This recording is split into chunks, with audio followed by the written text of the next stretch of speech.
tight getting into this new space, I tell you. Literally, the light that's lighting me, so just adjust that. It's just there, I can literally touch it. Monitor is just there, camera just there. Not a huge amount of room. Hello, welcome back to another video. As you can see, I am no longer in the office. I got bored of the office. I couldn't light it how I wanted to. There wasn't a great amount of room. So I decided to take inspiration from my favorite YouTubers, iJustine and Film Riot, just to name a few. And I've decided to move back into the playroom and have a nice kind of colored background and desk style setup. So as you probably saw from the thumbnail, the purpose of today's video is to talk you through what I use to film a video at a wedding, to film a wedding video. Little disclaimer, I'm not a professional videographer, I'm not a professional photographer. I just like doing it and I do it as a hobby. A couple of good friends of ours had a professional photographer at their wedding, but they made a comment and said if I fancy doing a bit of video then I could. So I did, because I enjoyed doing it, and I put together a nice slow-mo compilation of clips of the day for them, and it came out really well, in my opinion. I am obviously biased. They want to keep it private, which is fair enough, so I can't show you, but the next best thing is I'm going to show you what I use to create that video, so that should you wish to do it yourself, you'll have an idea of what kind of things you need. So obviously, first of all, you need a camera. And this is the Sony A7iii. I upgraded to this from the Canon 80D a little while ago. Prior to that, I was shooting on the Canon 700D. Prior to that, a GoPro, and prior to that, to a phone. So it just goes to show you can make videos regardless of what kit you've got. Don't get hung up on your kit, because I spend hours obsessing over that for everyone. So yeah, this is the Sony A7iii, the body only. Very good photography camera, very good video camera. It is a full frame mirrorless camera. It has a lovely big sensor to get lots of nice colors and qualities of image. It shoots 4K up to 60 frames per second. Will it? Yeah, it will. And it will shoot 1080p, which is full HD, at 120 frames per second. And it's that 120 frames that lets you get that nice, cool, smooth, buttery, slow motion sexiness. Now the body on its own is no good.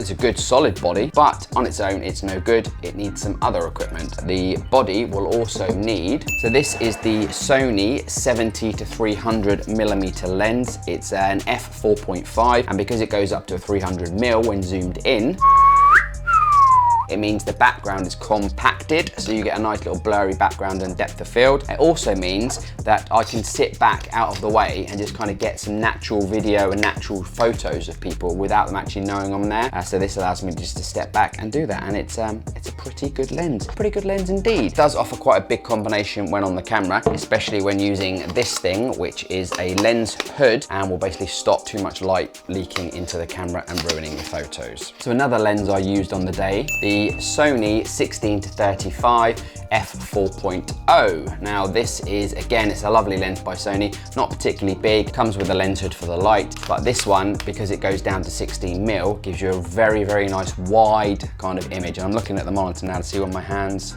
go out of frame. There. Gives you a nice wide image. It's what I use for vlogging, because it means I can hold it quite close without it looking quite close. And yeah, again, it's a very nice length. So this lens, combined with the other one, gives you a focal length of 16 all the way through to 300, which should be more than enough for any kind of video or photography that you're doing. Good lens. Next, I needed to be able to see what I was doing whilst I was filming, so I am using this. And this is the Freeworld, what is it actually? It's the Freeworld F5 field monitor. Now this can get mounted on top of the camera in a cold shoe mount, but this just gives you a bigger view so you can clearly see what you're filming, what you're photographing, taking photos of. It allows you to compose your shot better, zoom in to check your focus, bit of dust on there. It also allows you to check your color, that kind of stuff, to make sure you're getting the right white balance on pictures and video. And when you're kind of like up at awkward angles and that kind of stuff, because it's on a cold shoe mount and you can move it around, it means you can adjust it to wherever you need to be able to see what you're doing. Now I didn't want to take my huge gimbal with me to get nice smooth shots, but I did want smoother shots, so I used this. And this is a rig. This is a small rig cage for the camera. The camera sits in here with the lens on it. Basically allows you to screw on any extras and adapters you want. And the reason I was using it is because I was able to mount my microphone, which we'll get onto in a minute, my screen, but also get the hands off of the camera with these two handles. This handle here to be able to get nice low shots and high shots and angles, angles, and this just to hold it a lot more stable than holding the camera. As much as you try, your body shake will naturally transfer through to the camera. So if you're trying to be smooth, you're still going to get that little bit of shake and jitter if you're holding the camera directly. When you're holding handles like this, these kind of take that vibration and dampen it, so it allows you to get smoother, more sexy shots. It also means I can use this, like I said, to mount all the extras on, which are inevitable when you're a geek like me. So speaking of extras, next we have Now these are nice and simple. This is a microphone, it's the Rode Video Mic Pro Plus, and it's a directional microphone. So you point it at whatever you're trying to capture and it will capture the audio perfectly. It's crisp, it's clear, it's lovely, it's beautiful audio. It's battery powered, so it has internal amps. And if you're recording any audio with a video, I'd highly recommend this. This little box here it's a light, make you look all beautiful. Because it was dark at times, I needed to light up the scene without bumping up the ISO on the camera. And if you bump up ISO on your camera, yes, you get a brighter, clearer image, but you start introducing noise into your photo and videos, and it makes it look all grainy and horrible. Just don't like it. Just do not like it. I do not like it. Please do not do it. So try to introduce as much light as you can into your shot. Keep the ISO low, and if all of these terms like ISO, f-stop, aperture, and all that kind of stuff are not making any sense, don't worry. I'm going to do a video about what I learned and what I've kind of gathered, for want of a better word, over the last 1.5 years with photo and video, which is going to talk about all those terms, what they mean, and how you can use them to become a better photographer or a better videographer. Finally, what kind of videographer would I be if I did not have some nice, sexy, establishing aerial shots? So for that, I used the DJI Mavic Air.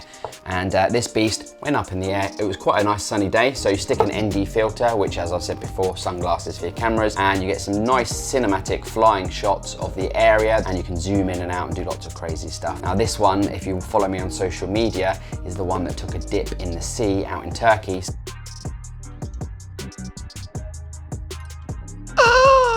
It's nothing more than a fancy ornament because the motors on the back have seized up, and when you do put a new battery and turn it on, it complains that it doesn't work and it wants you to send it back to DJI, but it's dead. But no, in all seriousness, there's also a video coming about how I crashed this and why and what I should have done and what you should do and what I'm going to replace it with.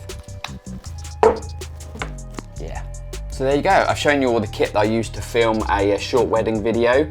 Gave you some tips and some pointers in the new studio, which I hope you like. Give me some comments down below of ideas of things you'd like for next videos, and also let me know what you thought of the new studio. And remember, if you like the video, give it a thumbs up. A subscribe will be even better because it really does help me out. If you didn't like it, let me know in the comments box below why, so I can try to improve for next time. And my outro normally says goodbye internet, and I reach for the camera, but because the camera's so far, I can't reach, so I'm going to do a digital zoom in to me, start zooming now, and when it gets midway, I'm going to say goodbye internet. No, that didn't work, so yeah. See you later. Throw this shade on me, like they all hate on me. Don't bring that rage on me. Why they throwing shade on me, like they ashamed on me?